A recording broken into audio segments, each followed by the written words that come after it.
El engaño, o vamos a decir la táctica más peligrosa de Satanás que él utiliza, podríamos decir, ¿verdad? No sé, ataques demoníacos, sueños, situaciones que nos suceden cada día, tropiezo. Pero el primer paso que Satanás hace, y entendemos que esto es a los cristianos, es traer nuestra mente y bajarla a la tierra, a los cristianos. Él hace todo lo posible para que aquí abajo, ¿verdad?, sean luces, sean imágenes, sean voces, sonidos, película, lo material, etcétera. Utiliza todo esto con el fin de que nos desconectemos de esa conexión con Dios que debemos de tener. Pablo dijo que no andamos por vista, sino, ¿por qué andamos? Por fe, ¿verdad? No esa fe que escuchamos por ahí, ¿verdad? Vamos a hacer algo y por fe, hermanos, no. Aquí la fe tiene que ir alineada con el propósito de Dios y más bien por la guianza del Espíritu Santo, el cual no vemos, pero sabemos que está en nosotros. Vamos a utilizar el verso 1 de Colosenses 3 como pie de la enseñanza de hoy. Ese va a ser el texto central. Vamos a ver muchos textos para poder confirmar lo que estamos hablando y podamos tener una buena tarea para la casa. El verso 1 inicia diciendo lo siguiente: si pues habéis resucitado con Cristo, buscad las cosas de arriba, donde está Cristo sentado a la diestra de Dios. Y luego dice, poned la mira en las cosas de arriba, no, ¿qué dice? En las de la tierra. Hemos aprendido a través del instituto y de muchas clases que traemos que la mira aquí es no tanto los ojos, aunque sí implican los ojos físicos, más bien es la mira en nuestra mente. ¿En qué estamos pensando? Ya hemos utilizado ejercicios tales como podemos estar con los ojos directos en algo, en un objeto, pero nuestra mente puede estar enfocada en otra cosa y aún mirando directamente a algo no lo vemos. ¿Le ha pasado, verdad? Por ejemplo, hay personas que lo saludan, usted está en la mente allí, ¿verdad? Mirando a la persona y está así como oído, ¿verdad? Y la gente le hace así, ¿verdad? Y luego como que despertamos y comenzamos a poder mirar lo que estamos viendo. Suena raro, pero una cosa es observar, otra cosa es mirar. Una cosa es oír, otra escuchar. Son cosas diferentes. Pero sabemos que para poder escuchar debemos de oír. Y para poder ver, lógicamente necesitamos, no siempre, pero sí necesitamos los ojos. Porque todavía un ciego que verdad padece de una ceguera física o natural puede servir a Dios aún siendo ciego, pero lo que no debemos ser es ciegos espirituales. Eso es lo más importante. En ese texto que acabo de leer, al inicio es una pregunta un poco irónica, ¿verdad? Es como decir, si de verdad resucitaste con Cristo, entonces busca las cosas donde habita Cristo. Esa es la idea del texto. En otras palabras, si has nacido de nuevo, por eso dice, si pues habéis resucitado, acuérdense, la palabra resucitar no es lo mismo que resurrección, ¿verdad? Resucitar es algo que murió y volvieron a resucitarlo, como alguna persona puede de momento caer en una coma, ¿verdad? Y puede estar muerta, pero le pueden dar primeros auxilios y puede resucitar. Resurrección es hacer todo nuevo, ¿verdad? Por ejemplo, en el caso de Jesús, un cadáver a los 3 días está ya descompuesto. ¿Sí saben eso? Jesús resucitó, ¿qué día? El tercero. Entonces el cuerpo de Cristo fue resucitado, fue una resurrección, no solamente resucitado él, ¿verdad? Como los que mueren de forma temporal. Es importante entender la diferencia. Aquí vemos que el texto dice, si pues habéis resucitado. ¿De qué está hablando? De nuestro espíritu, porque no estábamos muertos físicamente, más bien espiritualmente, en Adán todos estábamos muertos. Entonces Cristo muere, resucita y nos resucita a todos de forma espiritual. Cuando Él fue glorificado, nos justificó por su vida y nos dio ahora el Espíritu Santo que mora en nosotros. Un ejemplo voy a utilizar, si me quieren acompañar, 1 Pedro 2:2. Hoy vamos a ver muchos textos. 1 Pedro 2:2.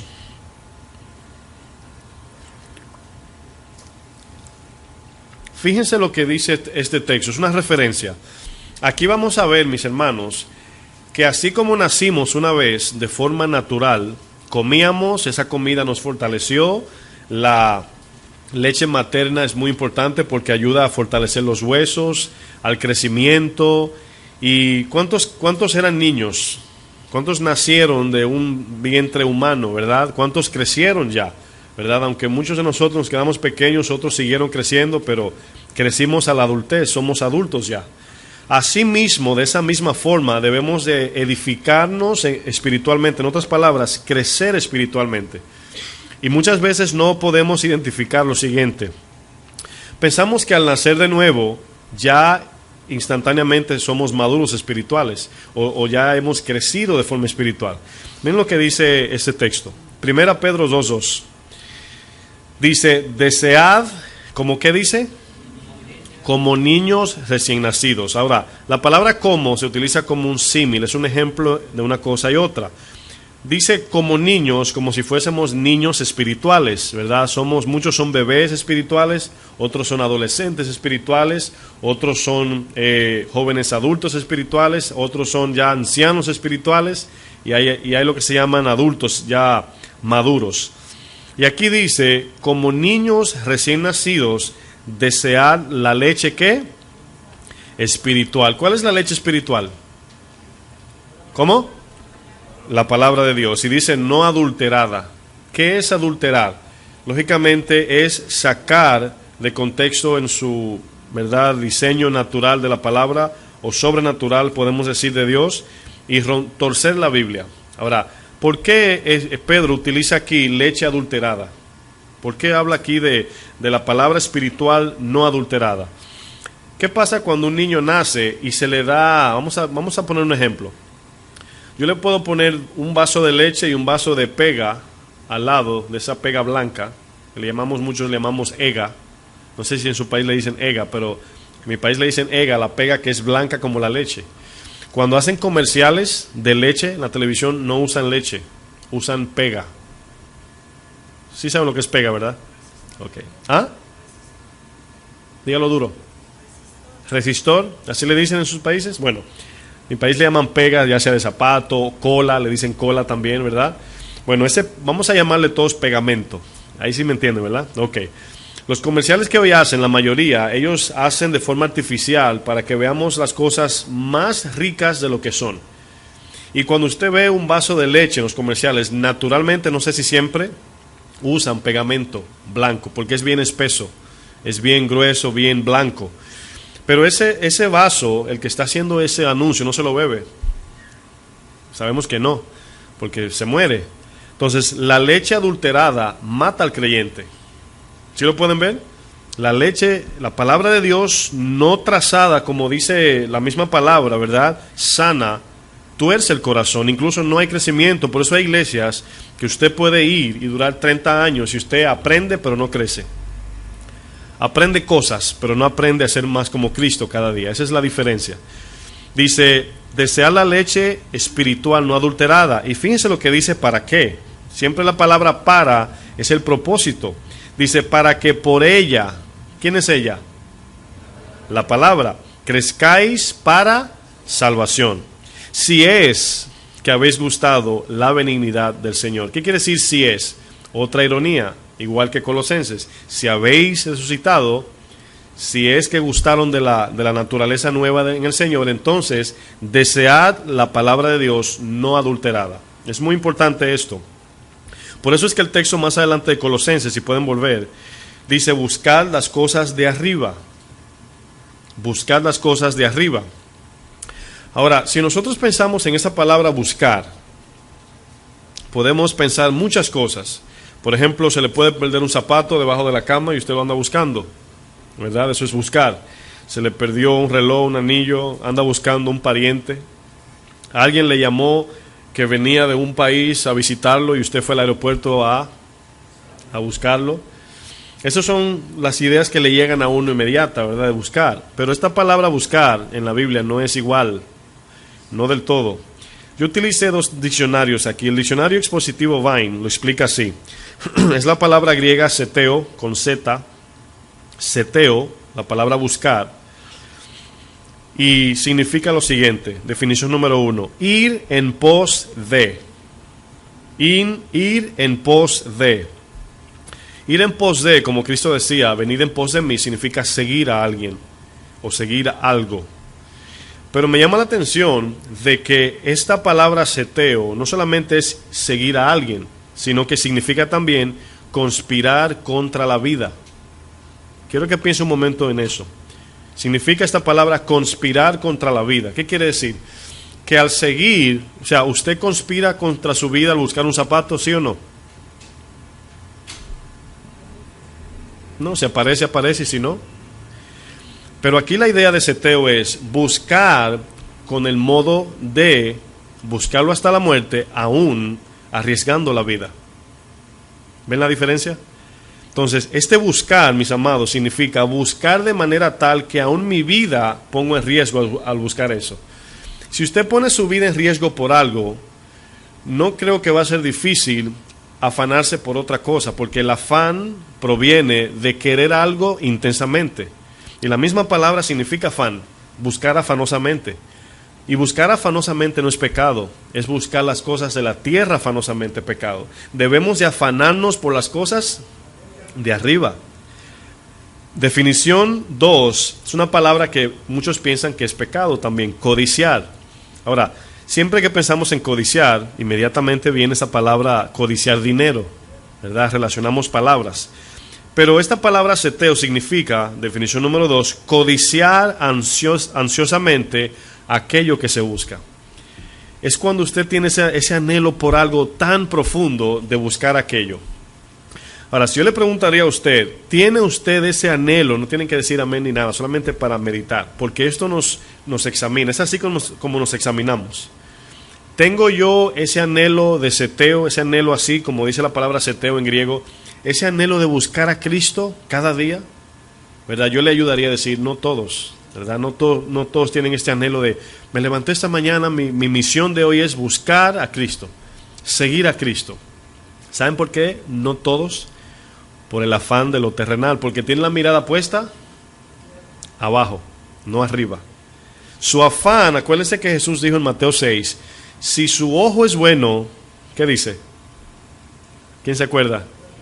Todo su cuerpo es bueno, pero si su ojo es malo, el cuerpo está en tinieblas. ¿Cuál ojo? Porque habla de un ojo en singular, ¿el ojo del pirata? Porque está hablando de un ojo, está hablando de la mira.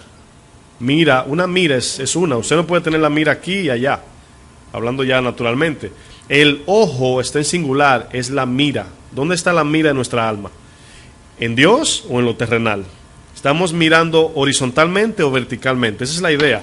Entonces aquí cuando Pablo dice en Colosenses, buscad las cosas de arriba, no solamente es un día abrir la Biblia a ver qué Dios tiene para mí, sino que nuestro afán de vida, nuestra motivación de existencia en la tierra y nuestro único motivo por el cual estamos aquí es buscando las cosas de arriba. Vamos a pensar hoy, porque tenemos una contraparte de esta enseñanza. ¿Cuál es? Queremos aprender qué es lo que nos detiene de mirar arriba. Todos queremos aprender eso. Pero antes de avanzar, voy a ver en el diccionario Strong exhaustivo otra definición que es similar, pero en otras palabras. La palabra buscar en el diccionario Strong, que es el diccionario uno de los más famosos que usan los estudiosos, significa adorar. Adorar, eso significa buscar las cosas de arriba. Quiere decir que yo puedo vivir una vida cristiana viniendo a la iglesia, orando, estudiando la Biblia, buscando las cosas de abajo. ¿Es posible? Claro, muy fácil. Eso es lo que vamos a estudiar hoy. Ir a la Biblia, venir a la iglesia, orar, cantarle a Dios, ayunar, no significa del todo buscar las cosas de arriba. ¿Cuántos han escuchado que vamos a ayunar para que Dios nos dé algo? ¿Verdad? Hay ayunos congregacionales hoy. Yo mismo no creo que es bíblico ya. Antes en el Antiguo Testamento un rey decía, convocaré ayuno. Pero yo decirle a usted ayuna, lo estoy obligando a hacer lo que usted no quiere. Y nosotros debemos de responder espiritualmente en obediencia a Dios, no al pastor. Yo puedo decir, la congregación va a ayunar, o sea, no lo van a hacer para Dios la mayoría, lo van a hacer porque yo lo mandé. Pero es diferente yo decirle, vamos a buscar a Dios de todo corazón, y cada uno de ustedes va a decir, ¿sabes qué? No voy a comer por una semana. ¿Sabes qué? Voy a durar un día sin esto, voy a dejar el Facebook por allá, me voy a dedicar a buscar a Dios en espíritu y en verdad. Ya eso lo hace cada quien individual. Ya no es un ayuno convocatorio, ¿verdad? Todo el mundo ayunar. Y ahí está el pastor llamando, ¿ayunaron? ¿Sí? ¿Seguro? O sea, eso no es bíblico, mis amados. Pero vemos aquí que busca o buscar significa adorar, también significa demandar. Ahora, esta palabra también, cuando pensamos en demandar, pensamos que es quiero lo mío, ¿verdad? Con esa actitud. En la Biblia demandar significa una exigencia del alma, ¿verdad? De algo, no más bien externa de darle golpes al mostrador o exigirle de manera violenta a alguien algo, no. Aunque es una exigencia violenta, vamos a ponerlo así para entenderlo, es del alma. Es una exigencia del alma. Cuando el niño tiene hambre, se pone rojo llorando, aunque sea morenito. Rojo se pone. ¿Han visto un niño así con una hambre que tiene la leche de la mamá en la mano, pero la estamos viendo allí y le estamos viendo el niño, ¡guau, guau! Ya, tranquilo. Esa exigencia es la que Dios quiere que tengamos de Cristo. Y la tercera es buscar con sacrificio. Muchos dicen, es que se hace difícil orar, es que me da sueño para estudiar, es que es difícil, es que me queda cerca, es que me queda lejos. Todo eso, amados, es antisacrificial. ¿Quién le dijo a ustedes y a mí de que iba a ser fácil? Por eso se llama presentad vuestros cuerpos en sacrificio vivo. En sacrificio vivo. ¿Qué es sacrificio? Es dolerse de algo, es aguantar dolor. Claro que es incómodo. El dolor, aguantar el dolor por algo es lo que demuestra que lo queremos de verdad. Esa es la idea. Imagínense que buscar a Cristo fuera fácil. ¿Cómo sabemos que una persona ama a Cristo? Por su sacrificio. Cuando decide decir que no a algo y decirle que sí a Cristo. Cuando sufre penalidades por causa de Cristo. Cuando no se queja aún estando sufriendo tribulación, aflicción, porque ama a Cristo. Así se demuestra el amor. ¿Verdad? Usted le pregunta a un papá, yo creo que Dios le da una gracia extra a las madres cuando cargan a sus hijos aún de 9 años, lo tienen aquí, ¿verdad? Y dice, wow, pero increíble, ¿de dónde viene la fuerza? Miren, una mujer nunca va a tener más fuerza de forma natural que un hombre. No estoy, ¿verdad? Estoy hablando de naturaleza. El hombre es más fuerte, por eso es el que tiene que trabajar, aunque hoy la mujer trabaja, pero en el diseño de Dios, el hombre trabaja y la mujer está en la casa con la familia. Ese es el diseño de Dios, ¿verdad? No estoy mandando a que dejen sus trabajos. Pero vemos que la mujer, increíblemente, yo tengo una sobrinita que amo mucho, cuando la cargo, ¿verdad? Al minuto ya estoy temblando. Y la mamá con una mano aquí sube 5 escalones como sin nada. Ahora sabemos que esa es la gracia de Dios. Porque si yo le pongo a esa hermana, ¿verdad? Al que acabo de mencionar, le pongo 100 libras a levantar, no lo hace. Y yo sí. De cierto modo no es que soy fuerte, pero en comparación. Pero allí vemos, amados, increíblemente el sacrificio, aguantando el dolor, porque es su hija, su hijo. Bueno, por eso el Señor utiliza siempre el ejemplo: el que no abandona o aborrece o ama menos a su familia que a mí, no puede ser mi discípulo. ¿Qué quiere decir eso? Nosotros damos la vida por la familia, nos sacrificamos por trabajar, o sea, cualquiera que sea su parte en la familia. Y Dios quiere que ese sacrificio sea para Él, no de forma egoísta. Eso tiene un contexto allí que nos bendice. Él quiere que con ese afán que buscamos el trabajo para bendecir nuestra familia, sea mejor y mayor a Dios. Y eso es lo que significa poner la mira en las cosas de arriba. Miren este ejemplo. ¿Qué significa cuando Jesús decía, venid en pos de mí? Venid en pos de mí. Muchos piensan simplemente en la Biblia, cuando Él estaba en la tierra, quiere decir, camina conmigo, ¿verdad? Anda conmigo, ven conmigo a donde yo voy. Pero fue una palabra escrita en la Biblia de forma espiritual, porque Cristo se fue al cielo, murió en la cruz, se despegó de los discípulos de forma física, pero la palabra sigue vigente, venid en pos de mí. ¿Qué significa eso?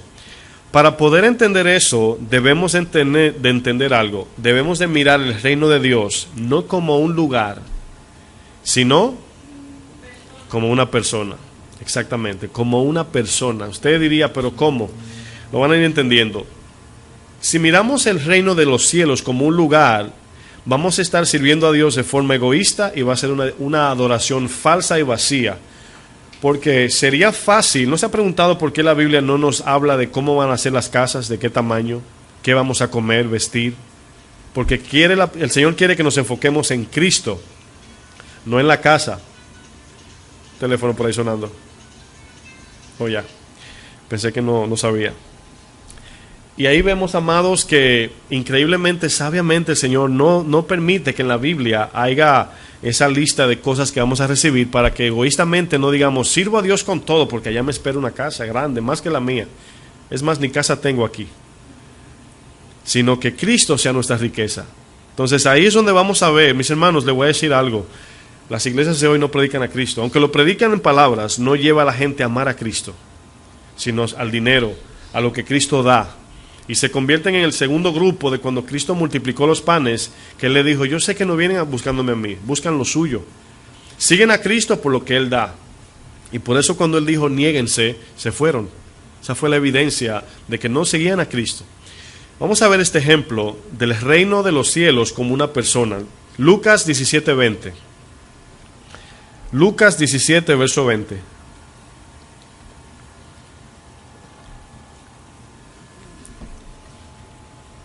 Fíjense esta pregunta, me llama la atención esto que Jesús hizo en este verso. Ahora, si yo le preguntaría a ustedes cuál era la percepción o cuál era la idea de los fariseos al esperar el reino de Dios, ¿qué usted me diría? ¿Cuál era su espera? ¿Cuál era su expectativa? Es la palabra. Al esperar el reino de los cielos. Lógicamente era reinar en la tierra. Reinar para que Cristo me bendiga, me ponga por encima de las naciones. Pero si usted va al libro de Deuteronomio 28, esas eran las bendiciones. Mire, se lo voy a leer, no se mueva de allí, solamente escúcheme a mí para no perder la línea. Se lo voy a leer para que vea las bendiciones terrenales que eran solamente una sombra de la verdadera riqueza. Ya no estamos en el Nuevo Testamento detrás de riquezas terrenales. Si Dios te la da o me la da, amén. Por algún motivo la da. Pero ahora vamos a ver, mis hermanos, miren la bendición que aparece, Deuteronomio 28, del verso 1 al 14.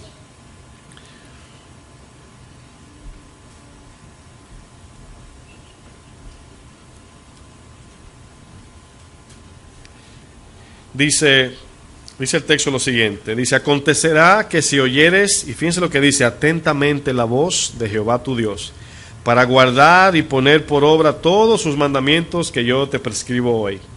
También Jehová te exaltará sobre todas las naciones de la tierra. Esa era la promesa del Antiguo Testamento. Ahora, en Santiago dice, humillaos bajo la poderosa mano de Dios, y Primera de Pedro dice esto, y Dios os exaltará. ¿Exaltará sobre qué? ¿Las naciones? No, mis hermanos, por encima de nuestro yo, por encima de nuestros pecados, del ego de vivir bajo mi voluntad y no bajo su voluntad. ¿Quién quiere, mis hermanos, tener victoria sobre el pecado que cada uno tenemos, que es débil, que somos débiles a él? ¿Cuántos quieren victoria? Eso es exaltar.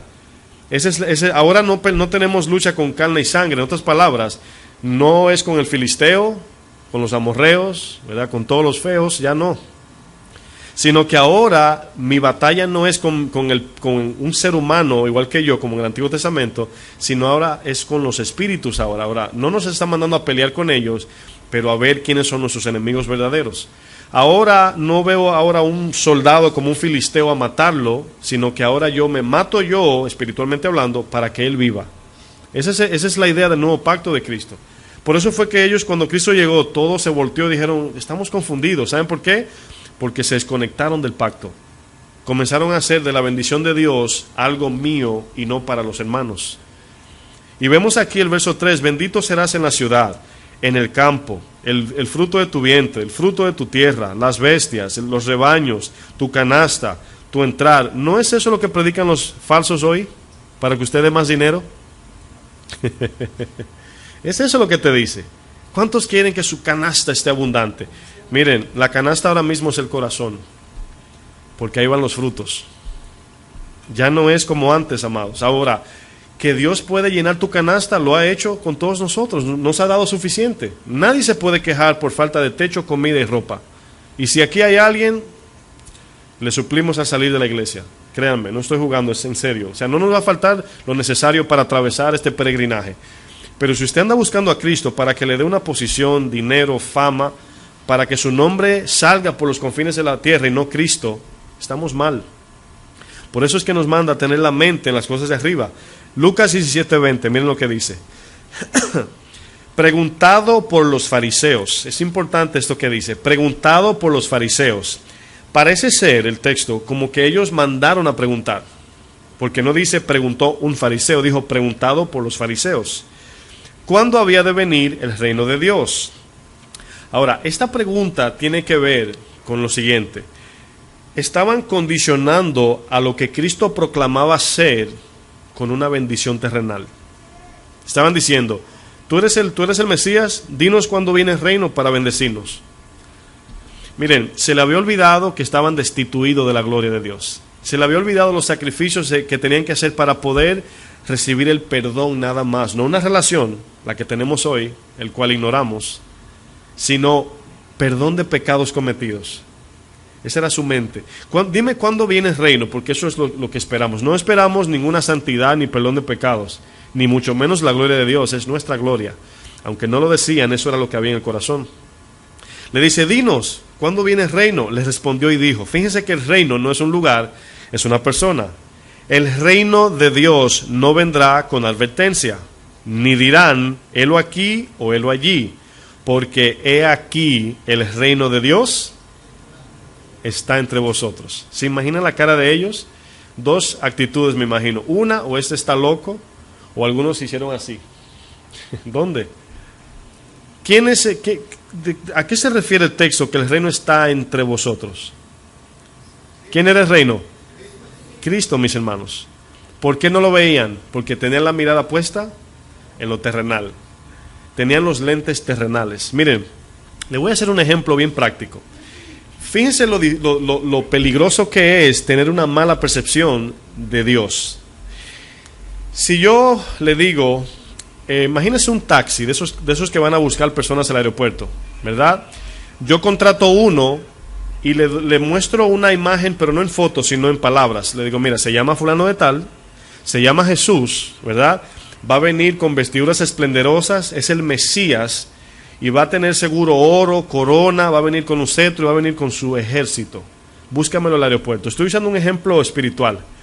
Y usted llega y se encuentra con un hombre con una batola, ¿verdad? No sucia, pero pobre, en sandalias. Cuando usted busca, le pasa por el lado el cliente. ¿Y qué pasa? Usted ni lo ve. Porque quien usted está esperando no es a Cristo. Es a un gobernador terrenal que le bendiga los deseos del alma. ¿Vieron la idea? Estaban esperando el Mesías, pero no el que decía la Biblia, sino el que ellos formaron en su corazón avaricioso y codicioso. Cuando Cristo llega, estaban en el aeropuerto, saben que se paran allí con un letrero y el nombre, ¿verdad? Esperamos a Jesús. Esperamos a Jesús. Y luego llega Jesús y le pasa por el lado. Hay una historia real de un taxista de esos que mandaron a buscar un cliente y se llamaba Michael Jordan. Pero no era Michael Jordan. Cualquiera se puede llamar en la familia afroamericana. Jordan es un apellido muy famoso, es muy común, es como Pérez, González, ¿verdad? Y llega, el cliente fue con su mejor ropa ese día porque dice, voy a buscar a Michael Jordan, y que llega el cliente y se le para al lado y está así, sí, ¿lo puedo ayudar? Con el letrero hacia allá. Dice, sí, ¿usted me está buscando? Sí. ¿Cómo? Yo soy Michael Jordan. ¿Seguro? Imagínese. Pensaba que era la estrella del básquetbol, de la NBA, que iba a buscar. Fíjense cómo no pudo identificar al que vino, porque su mente estaba ¿en qué? En avaricia, ¿verdad? Yo me imagino los planes que hizo ese hombre. Le voy a dar una tarjeta, voy a ir perfumado, compró agua, hizo todo lo que tenía que hacer con los demás clientes. Nosotros, hay veces que yo hago preguntas, si Cristo viene mañana, ¿qué usted haría hoy? Y si me dice usted algo diferente a lo que está haciendo, debemos de cambiar nuestra vida. No tenemos que trabajar más duro porque viene mañana, sino trabajar siempre como si viniese hoy, aunque venga en 1000 años, porque todo lo que hacemos es para su gloria. Y este texto, mis hermanos, nos dice claramente, ¿se acuerdan de Mateo 5:3? Bienaventurados, ¿quiénes? Los pobres en espíritu. ¿Cuál era el galardón a los pobres en espíritu, amados? Antes de contestar, entienda esto, un pobre no es el que tiene poco, es el que no tiene. Pobreza significa no tener, mendigar, miseria. ¿Cuál fue el regalo al que es pobre en espíritu? ¿Qué dice el texto? Porque de ellos es ¿qué? ¿Y quién es el reino? Cristo. ¿Ve cómo todo cambia? Andamos buscando riquezas terrenales, a lo mejor la mansión mía va a ser de tal color, con tal ventana. Y lo último que tenemos en la mente es la verdadera riqueza que es Cristo, amados. Dice Efesios 1 que ya Él nos bendijo con toda bendición espiritual. Yo tengo aquí unos textos que voy a leer. Bueno, todavía no me quiero adelantar, déjenme explicarles esto. Cuando vemos el contraste de pobreza y riqueza, ¿verdad? Un pobre lo que busca es riqueza, ¿verdad? Lo que no tiene. La palabra riqueza siempre se utiliza como el término de abundancia, de bondad, de bienestar. Y yo le hago una pregunta a todos. ¿Usted cree que es malo vivir para buscar el bienestar y las riquezas? ¿Es malo o es bueno? No es una trampa, me pueden contestar. Ni le voy a poner F si dicen lo que no es. ¿Es malo vivir para buscar el bienestar y las riquezas? ¿Es malo? ¿Sí o no? ¿Cuántos dicen que sí si no quiere hablar? Levante su mano el que cree que sí, que es malo. Levante su mano el que cree que no. Me imagino que todos los demás, porque no levantaron la mano al principio. Bueno, nadie quiere contestar. Yo sé que usted no quiere caer en la trampa. El problema aquí, hermanos, nosotros fuimos diseñados para buscar el bien. Dice Efesios, nadie nunca jamás negó su propia carne. Nadie nunca se niega el bienestar. ¿Quién no quiere estar gozoso, en paz, con abundancia? Eso es normal, eso es bueno. El problema es, ¿cuál es la riqueza verdadera? Ahí se encuentra el problema. Jesús dijo en Mateo 6 que no hagamos tesoros en la tierra, sino en el cielo. Él no dijo no busquen tesoro. Él dijo no se hagan tesoro en la tierra, donde la polilla, el orín corrompe todo. Mas haceos tesoros en el cielo. Y cuando miramos a veces la actitud de la iglesia de hoy, pensamos, ¿qué es lo que se está predicando de aquí a la gente? Llenándonos de codicia y avaricia para que sigamos pidiendo lo que no es riqueza. Y por eso, hermanos, hay una palabra muy famosa que dice, habrá sorpresas. ¿La han escuchado? Habrá sorpresas. Bueno, lamentablemente, mis hermanos, vamos a ser engañados si andamos buscando lo nuestro y no a Cristo. Miren lo que es falsa riqueza. Vamos a Mateo 13:22. Vamos a ver unos ejemplos. Mateo 13:22.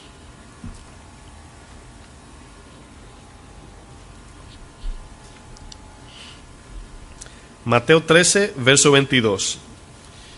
Ahora, esa es la parábola del sembrador. Sabemos que hay un solo aquí que prosperó. Fue aquel que tenía la tierra fértil. En otras palabras, el corazón limpio, ¿verdad? Puro. Y recibió la semilla y pudo dar frutos. Pero este 22 dice lo siguiente. Mateo 13:22 dice, ¿están ahí?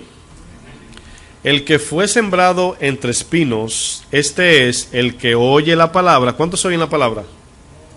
Amén. Pero el afán, ¿cuántos se afanan? Pero el afán de este siglo, y fíjense lo que dice luego, y el engaño de las riquezas. ¿Por qué le llama engaño a las riquezas? Porque Satanás se encarga de prometernos todo aquello que el alma quiere y que lo conseguiremos en lo terrenal, en el trabajo, en el dinero, en las ropas, en las mujeres, hombres, drogas, etcétera, bebida, en el placer terrenal. Eso dice Satanás. Tú quieres, entonces aquí te doy. Luego dice, estos engaños ahogan la palabra. ¿Y qué se hace? Infructuosa. Es por eso que muchos no crecen espiritualmente.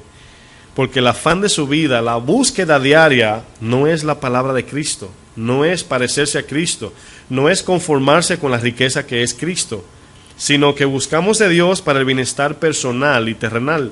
Por eso el texto le llama el engaño de las riquezas. Vamos a ver un paralelo en Lucas 8:14, el mismo texto pero en Lucas, para ver cómo Lucas lo lee.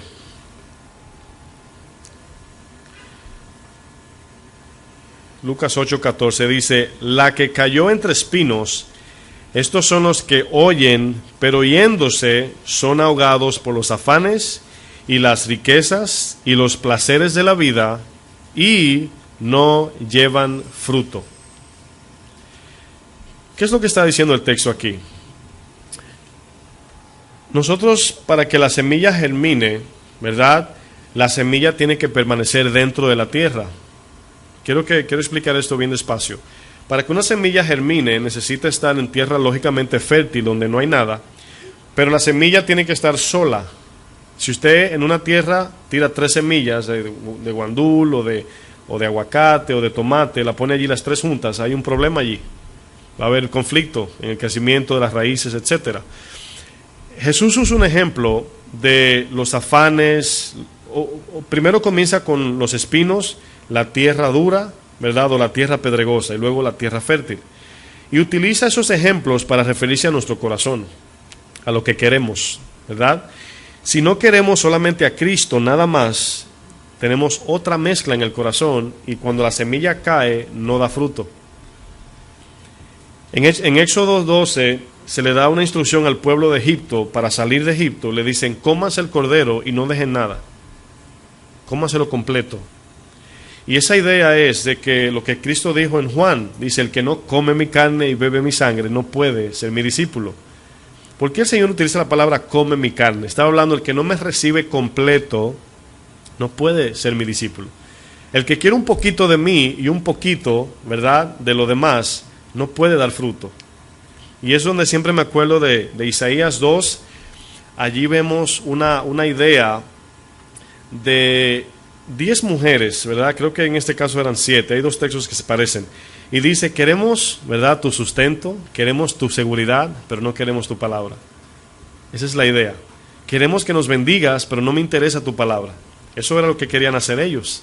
Entonces, cuando nuestra mente, amados, la mente, acuérdense que es nuestra alma, ¿verdad? Lo que nuestros pensamientos, pero es en qué estamos enfocados. Todo el mundo tiene metas en la vida. Todo el mundo. Si no tiene meta, tiene destino. Algún día vamos a llegar a un destino. Y las metas se hacen al que tiene metas basada en un razonamiento humano, en este caso, de lo que es mejor para mi vida. Esos son metas, ¿verdad? Yo quiero que de aquí a 20 años tener un ahorro para tener seguridad y por si la cosa se pone mala, tener de qué agarrarme. Quiero comprar una casa para cuando sea viejito tener donde dormir. Siempre son ideas de mejoría, eso no es malo.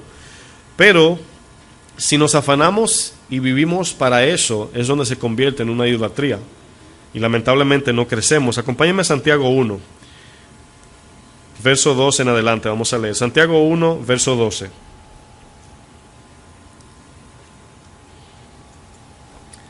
Vamos a utilizar este ejemplo de Santiago, porque Santiago está hablando aquí de la tentación. Si yo le preguntaría a ustedes, ¿verdad?, ¿cómo es que Satanás tienta o cómo se acerca, ¿verdad? ¿Qué usted me diría? ¿Qué Satanás usa como medio para atacarnos? ¿Quién sabe? Hemos estudiado eso mucho, ¿verdad? ¿Ah? No, yo digo la forma como él lo hace, no que usa, sino cómo es que él ataca. Por la mente, exactamente, por la mente, es lo primero. Lo primero que él hace es poner un pensamiento, ¿verdad? ¿Se acuerdan cuando David pecó al censar el pueblo? ¿Verdad? En Crónicas dice que Satanás incitó a David a censar el pueblo. Satanás no fue con un cuaderno y lapicero y le dijo, vámonos a censar el pueblo, sino le puso la idea. Y David, ¿verdad?, consintió con eso, lo recibió, lo caviló, lo planificó y obedeció esa incitación. ¿Y qué pasó? Vino juicio de Dios, los que saben la historia. Bueno, Satanás siempre viene con un pensamiento. Es así como él entra con el ataque. Entonces, este texto habla de la tentación. La tentación viene por el pensamiento. Lo primero, incluso cuando vemos con los ojos, va a la mente y analizamos aquello que nos está tentando. Hoy vamos a ver este ejemplo diferente, pero vamos a explicar unos puntos que a veces usted lo puede leer y puede decir, no entiendo lo que quiere decir. Bueno, inicia el 12. Bienaventurado el varón, ¿qué dice? ¿Cómo dice? Que soporta la tentación. En otras palabras, viene un pensamiento y no cedemos a ese pensamiento satánico. ¿Lo soportamos en qué sentido? En que lo resistimos, no obedecemos a eso. Dice, porque cuando hayas resistido la prueba, esa palabra prueba es importante, recibirá la corona de vida que Dios ha prometido ¿a quién? A los que le aman. Aquí la palabra a los que le aman son aquellos que han dado toda su vida al Señor. La palabra aman aquí es ágape. A los que aman a Dios con toda su mente, con todo su corazón, con toda su alma, con todo. Por eso no opera esto en todo el mundo bien. Dice, cuando alguno es tentado, y aquí la tentación es el pensamiento. Es así como viene, una palabra, así como a David le vino una idea. Muchas veces, amados, miren, son miles, a veces millones de pensamientos que Satanás le pone a usted en la mente y usted ni cuenta se da. A veces no sabe ni qué es Satanás, ¿verdad? A veces ni se da cuenta por no, a lo mejor no poder discernir bien. Dice, cuando alguno es tentado, no diga que es tentado de parte de Dios. Ahora, este texto parece contradecir la Biblia, no la contradice, pero parece. Porque el Señor dice que cuando Satanás viene a nosotros es porque Él le permitió. Y Satanás se le llama ¿el qué? El tentador. ¿Cómo entonces Dios le da permiso al tentador y me dice en este texto que Dios no tienta a nadie? Van a ver lo que quiere decir este texto. Dice, porque Dios no puede ser tentado por el mal, ni Él tienta a nadie. Y aquí está la respuesta. Sino que cada uno es tentado cuando de su propia concupiscencia es atraído y seducido. Si yo le digo a usted, guárdeme $1,000, ¿yo lo estoy tentando? ¿Sí o no? ¿Sí? ¿Que me guarde $1,000? Es una tentación para el codicioso, ¿verdad? ¿Sí o no? Yo le digo, guárdame esos $1,000. Y usted, ay hermano, no, o sea, ay, no. ¿Sabe lo que está diciendo? Que lo puedo gastar. Es un peligro para mí. Y todos tenemos codicia, no podemos aquí pensar que no, pero unos más que otros, unos son codiciosos, otros tienen la naturaleza de codicia. ¿Quién no quiere dinero? Todos. Pero la tentación no va en el dinero, la tentación está, dice el texto, en mí. Porque al ser codicioso, ese dinero me tienta. Entonces Dios envía la prueba, pero dependiendo del corazón que tenemos es como lo vemos. Si amamos a Dios es una prueba nada más, pero si tenemos codicia es una tentación. Para lo que muchos son tentaciones, para otros son nada, porque es conforme al corazón. Entonces, Dios lo permite. Fíjense lo que dice el 15. Entonces, la concupiscencia es el deseo desordenado de nuestra alma. Vamos a comenzar a llamar las cosas como lo conocemos. La carne es el alma, como estudiamos el domingo, ¿verdad? Cuando nuestra concupiscencia dice, después que ha concebido, ¿qué concibió? El pensamiento, en la tentación. Luego dice, da a luz el pecado. Ahora, da a luz el pecado, amados, no está hablando de pecar con las manos, sino que lo permitió en el corazón, ya lo planificó. Porque eso es el Nuevo Testamento, y Jesús dijo que si miramos a una mujer codiciándola en el corazón, ya pecamos. Fíjense que el pecado es aquí. Entonces, eso es un consejo que le voy a dar. Es algo que he aprendido. El pecado del cristiano no se batalla es en el hecho de pecar, sino en la intención.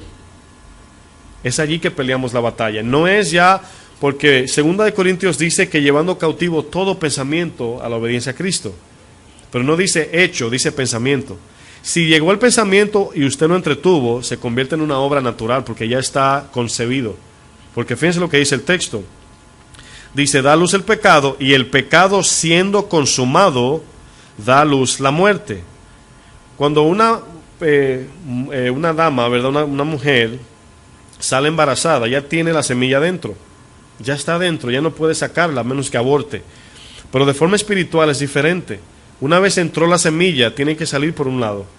Ahora, sí podemos abstenernos, pero ya pecamos porque ya concebimos esa semilla.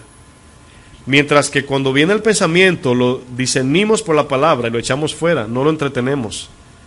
Porque, por ejemplo, vienen ideas como el ejemplo famoso de matar o robar. Viene ese pensamiento, ¿verdad?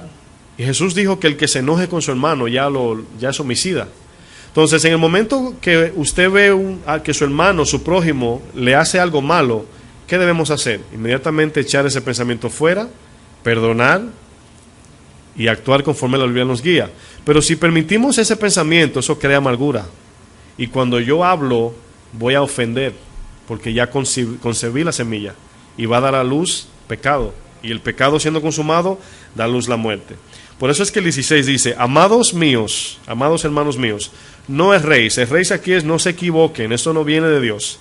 Toda buena dádiva y todo don perfecto desciende de lo alto, del Padre de las luces, en el cual no hay mudanza ni sombra de variación. Miren lo que dice el 18. Él, aquí Dios, de su voluntad, nos hizo nacer por la palabra de verdad, para que seamos primicias de sus criaturas. Por esto, mis amados hermanos, todo hombre sea pronto para oír. ¿Qué es pronto para oír? Aquí oír es la palabra discernir. Es la palabra que escuchamos con el fin de saber de dónde viene esa dádiva. Y la dádiva aquí es la palabra o el pensamiento satánico. Oír es, bueno, imagínese que alguien le diga, en un momento le diga, te quiero llamar para plantearte un plan que tengo. Quiero hacer algo y quiero presentártelo a ver si quieres ayudarme. Y tú inmediatamente le dices, está bien, me llamas, pero ya tu mente está diciendo, ¿qué quiere esta persona conmigo? ¿Verdad? ¿Qué va a querer? Ya estás analizando, estás primeramente meditando aquí. Cuando te llama, te dice, mira, estoy planificando robar un banco, ¿verdad? Y en ese momento, hermano, si usted se queda oyendo, ¿qué está haciendo? Está entreteniendo eso, está tomándolo en cuenta. Ya pecó. Aunque no roben, aunque no vayan, ya usted pecó por la intención. Entonces, en ese momento a mí me llaman, me dicen, quiero entrarme a un banco a robar. Digo yo, ¿qué? En ese momento lo corto, llevando cautivo todo pensamiento. En ese momento instantáneo, porque a veces pensamos que es porque soy más bueno o más malo que eso pasa. No, en el momento que entró el pensamiento, está dentro de mí y va a salir como pecado. Es por eso que cuando alguien mata, en la corte lo llevan y le preguntan al culpable, ¿eres culpable? Es que no sé cómo pasó, no sé ni cómo, yo no soy así. Y la gente comienza a testificar, qué raro, ese muchacho era tranquilo. Yo no sé de dónde le salió matar a esa persona o a sus hijos, su mamá, su esposa. No es que sea bueno o malo, es que entró un pensamiento, lo entretuvo y tomó control de esa persona. Cualquiera lo podemos hacer. Cualquiera de nosotros, hermanos, no importa que sea evangelista, pastor, tenga 100 años en el evangelio, cualquiera lo puede hacer. Si no, puede ver la actitud que tenía Pedro, aunque no era cristiano ya completo, pero ven la actitud de Pablo, y eran gente religiosa, y mataban y perseguían a la iglesia. Entonces no tiene nada que ver con que si soy así o no soy así, es permitir esa idea. Es el plan. Por eso es que hay niños que usted dice, ¿quién te enseñó eso? ¿Quién le enseñó eso a ese niño? ¿Cómo tú hiciste eso? Porque lo escuchó y lo llevó a cabo. Pero no es que el niño sea bueno o malo, es que esa es la naturaleza. Y hay niños que dicen, no, a mi mamá no le gusta porque ella me enseñó y mi papá me enseñó que no está bien. Es por eso que ellos bloquean eso. Pero si no le enseñan, otro le dice y creen que es normal. Y ahí va el niño con una pistola a la escuela y mata 5 y se mata a él. Y usted diría, ¿qué le pasó a ese niño? Que entró en un ambiente y comenzó a planificar hasta que dio a luz la muerte, ese pecado. Porque no tenía su mente arriba. Sabemos que a lo mejor no era cristiano. Por eso dice, todo hombre sea pronto para oír y tardo para hablar. En otras palabras, pronto para discernir y lentos para actuar, para poder discernir de dónde viene aquello. Luego dice, tardo para hablar, tardo para airarse, porque la ira del hombre no obra la justicia de Dios. Por lo cual, desechando toda inmundicia y abundancia de malicia, ¿qué dice? Recibid con mansedumbre la palabra implantada. ¿Qué quiere decir mansedumbre? Recibir bajo sumisión el mandamiento para obedecerlo, esa es la idea. Pero dice implantada. ¿Por qué utiliza la palabra implantada? Porque la palabra o las palabras son como semillas que caen en nuestra cabeza. Esa es la idea. Dice, la cual puede salvarnos. Bueno, vamos a volver a Colosenses 3.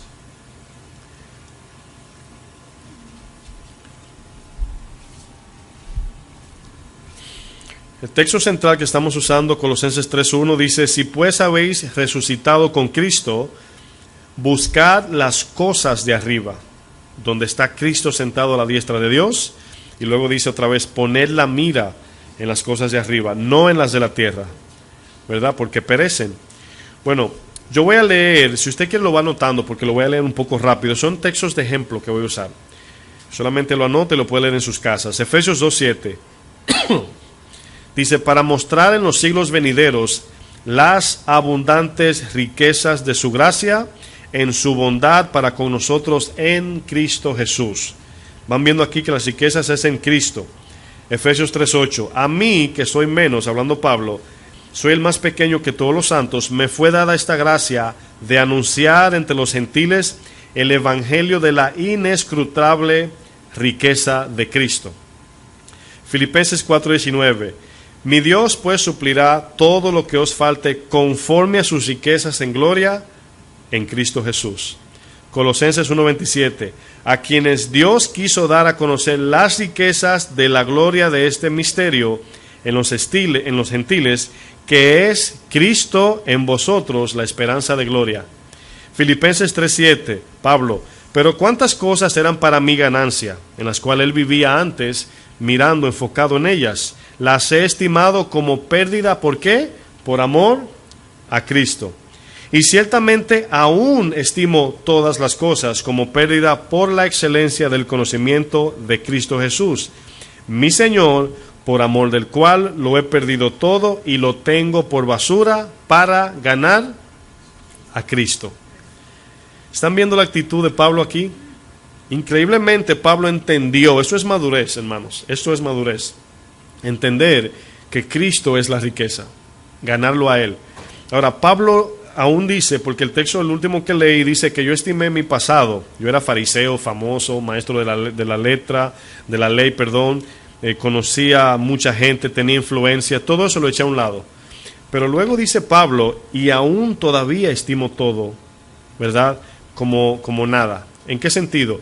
En que aún Cristo nos usa, el Señor nos usa en la iglesia, en el templo, en su cuerpo, y nos hace, ¿verdad? Nos da gracia para con los hermanos, Dios nos usa, aún eso lo pone a un lado, para seguir enfocado en Cristo, porque podemos dejar el mundo, venir a la congregación, y servir a Dios y enfocarnos en todo lo que Dios está haciendo en mí, y olvidarme de Cristo, que es mi meta a seguir. Esa es la idea, mis hermanos, de seguir con la mira donde está Cristo. Todo lo que hacemos en Cristo. Nunca, mis hermanos, se lo aconsejo, lleve en su mente como un récord lo que ha hecho en su pasado para el Señor. Borre eso, hermanos. Él allá lo va a notar, no se le va a olvidar. Pero usted bórrelo. Y cada día nos presentamos como un creyente nuevo que fue lavado por la sangre de Jesús, como que no sabe nada, un ignorante, un pobre, necesitado, miserable, que necesita de la gracia de Dios. Cada día debemos de tener por lo menos esa actitud. Es esa actitud que nos va a ayudar a permanecer mirando al que nos va a bendecir en Cristo. Porque el momento que usted dice, no, yo he aprendido mucho, he crecido mucho, ese es un engaño más grande que el que está en el mundo. El que está en el mundo te lo dice, te dice, yo estoy mal, yo lo sé, algún día voy a la iglesia. Pero el que está aquí cree que está bien. Es peor. Entonces no nos podemos conformar con palabra, estoy aprendiendo, mi iglesia, casa de oración, un nombre. Es un engaño de Satanás, amados. Es un engaño muy grande. Estoy ahora en una sana doctrina y estamos contentos, pero ¿qué vamos a hacer? Porque vinimos a la sana doctrina para vivir una vida sana espiritual, no solamente para saber. El engaño que ha prevalecido, amados, es el engaño de las riquezas. Si usted pone YouTube, la televisión de canales cristianos, y el mensaje, amados, del pastor, el profeta es, Dios te quiere bendecir, pero la bendición allí no es Cristo. Dios te quiere devolver lo que Cristo te quitó. Mi pregunta es, ¿nos quitó Satanás a Cristo? Entonces, ¿qué fue lo que Satanás nos quitó? Ellos se refieren a lo material. Esa es la idea. Y si nosotros, amados, no podemos identificar que Cristo es la verdadera riqueza por el cual damos todo, estamos engañados, mis hermanos. Miren Juan 6:14 para que vean un ejemplo de la percepción que tenían del Mesías.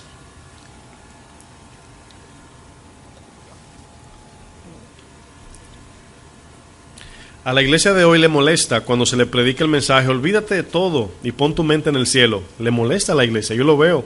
La gente no le gusta oír eso. No, yo quiero hacer cosas. Y sí, podemos seguir en lo que hacemos, pero nuestra mira debe estar arriba. Debemos trabajar, estudiar, alcanzar metas, pero no dirigir toda nuestra mira hacia lo terrenal. Miren lo que sucede aquí. El Señor, cuando multiplica los panes, Él sabe inmediatamente, ¿verdad?, quién es quién. Dice, aquellos hombres entonces, viendo la señal que Jesús había hecho. ¿Cuál señal? ¿Cómo dice el subtema de su Biblia arriba, en el verso 1? ¿Cómo? No escucho a nadie. Que el que tenga una voz de trompeta me diga. Alimentación de los 5,000, multiplicación de los panes, ¿verdad? Es para saber que están en la misma que yo. Estos recibieron esta señal. Ahora, esta es una señal, milagros. Pero la señal no la recibieron. Porque luego Él le dice, yo sé que no vienen en el 28, no sé que vinieron por las señales. Las señales allí es el milagro apuntando que Cristo es la bendición, no el pan ni los peces. O sea, él fue para él mostrarse como el que bendice, no que se enfocaran en la bendición. ¿Lo pueden entender? El 14 dice, aquellos hombres entonces, viendo la señal que Jesús había hecho, dijeron, este verdaderamente es el profeta que había de venir al mundo. Ese fue el juicio de ellos. Pero ¿cuál profeta estaban viendo? ¿Saben a quién estaban mirando? Voy a decir esto con cuidado. Estaban mirando en sus ojos al anticristo, no a Jesús, no me refiero a que Jesús era el anticristo. Su percepción estaba fijada en el anticristo. Ellos no querían a Cristo, querían lo que Cristo daba. Cuando el anticristo venga, va a ser maravillas así. Ellos dijeron, por el milagro de los panes, dijeron, este verdaderamente es él. No por la palabra, por el milagro que a ellos le bendijo. Este verdaderamente es el profeta que había de venir. Cuando viene un profeta a la iglesia, mis hermanos, y comienza a declarar bendiciones, la gente dice, este es un profeta de Dios, porque le está dando lo que quieren, no lo que necesitan. ¿Lo pueden ver?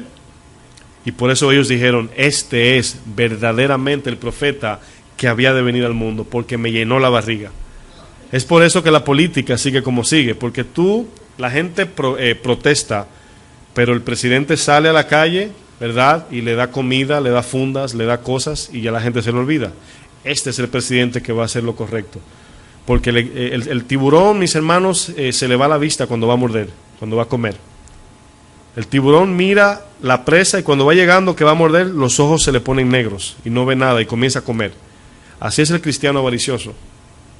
Cuando el profeta, el pastor, le promete bendiciones terrenales, se le va la vista. Y veían a Jesús, pero estaban en su mente viendo, en su mente tenían una idea del anticristo, no del Cristo verdadero. Porque no dijeron, este es el verdadero Cristo por la palabra. Pedro lo entendió. Le dijo, ¿también se quieren ir? Y él dijo, Señor, solamente tú tienes pan y peces. No dijo eso, ¿verdad? Solamente tú tienes palabras de vida eterna. Fíjense la percepción como es diferente. Luego el 15 dice, pero entendiendo Jesús que iban a venir para apoderarse de él y hacerle ¿qué? Rey. Ahora, ¿es Cristo el rey? ¿Sí o no? Pero no bajo ese concepto.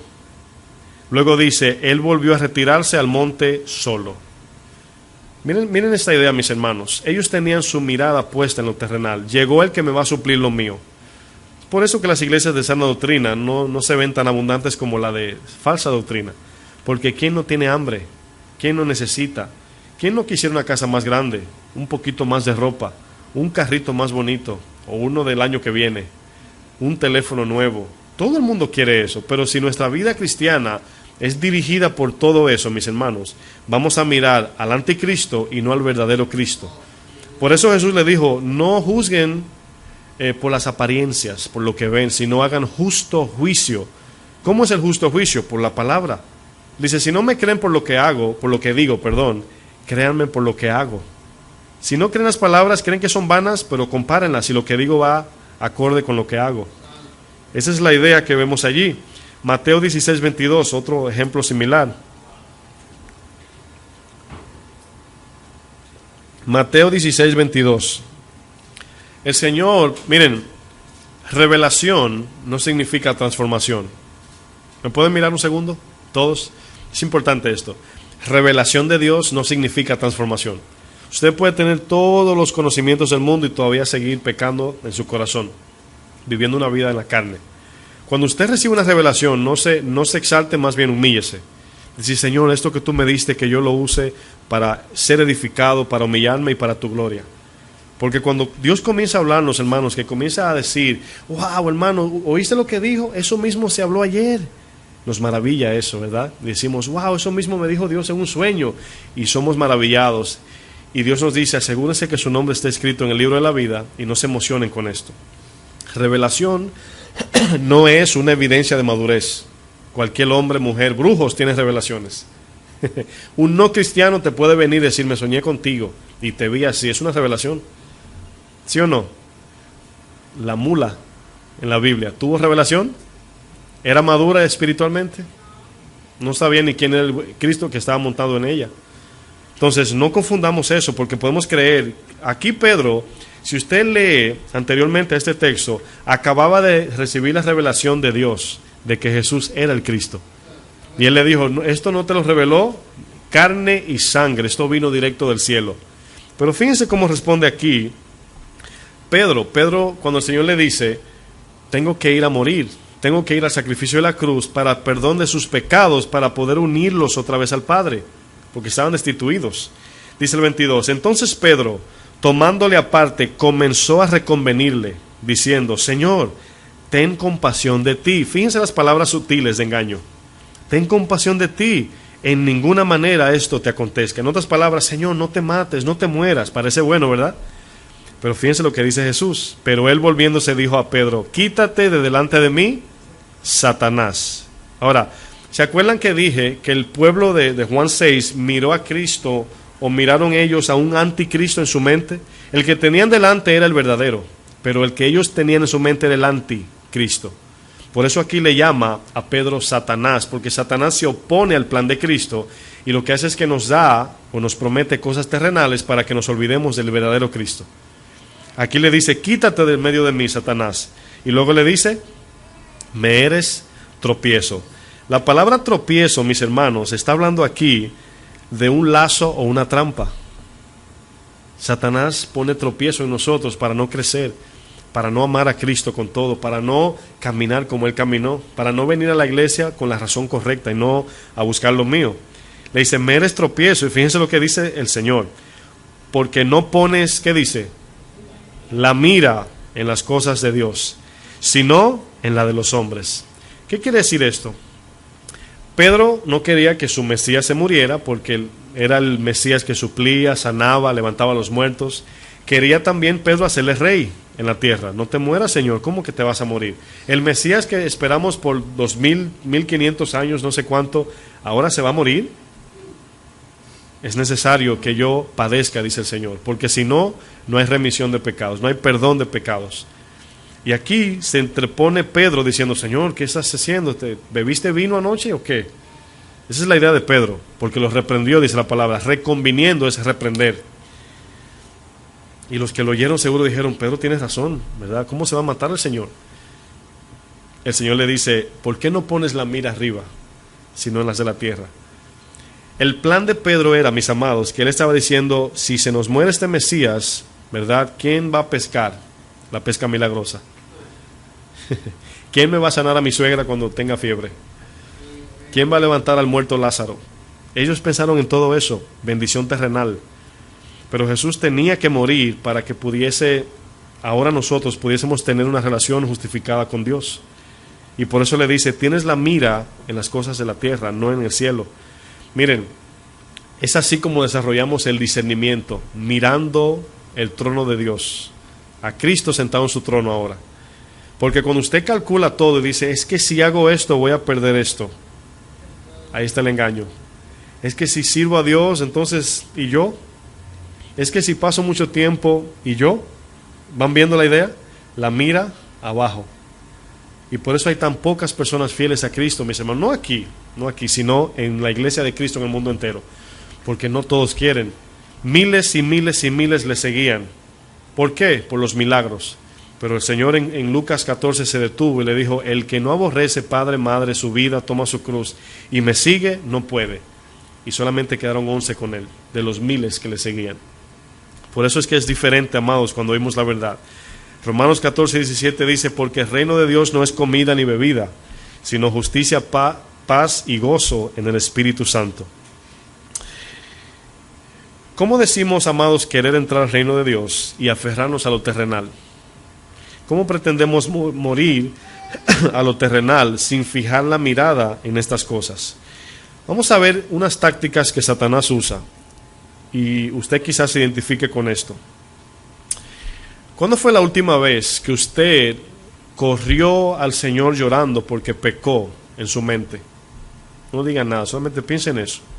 ¿Cuándo fue la última vez que usted se escandalizó por haber pecado en su mente con Dios? ¿Cuándo fue la última vez que, ay Señor, ese pensamiento que me llegó, perdóname, y lloramos, fuimos a pedir perdón y nos confesamos?